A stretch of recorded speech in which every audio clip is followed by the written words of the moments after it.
A decade-long civil war has crippled Syria's health system, and the small number of hospitals still standing are struggling to cope with the COVID-19 pandemic.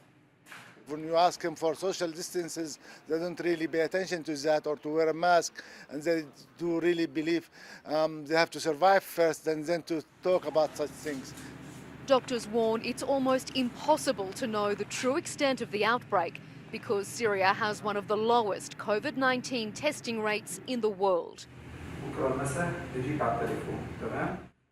UNICEF estimates about 570 COVID-19 tests are performed daily in Syria.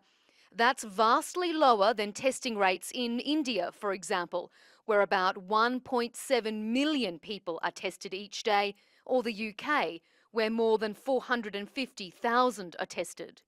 We know that the testing is very low because our capacity is limited, and we do believe we're going to have some hike in the numbers of COVID people infected in COVID-19.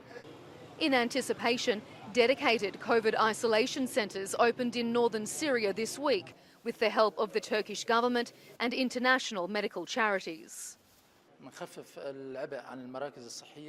Our goal with this centre is to take pressure off the hospitals and also try to slow the spread of the disease.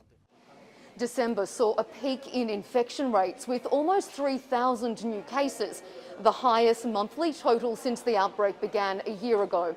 But perhaps even more worrying, a large number of those new cases were medical staff. I contracted COVID-19, but thank God my symptoms weren't very bad. Testing positive is something all doctors here are prepared for. Syria is relying on the World Health Organization's COVAX program for access to vaccines, but they're not expected to arrive until May at the very earliest. For a community already in crisis, that's a delay it can ill afford.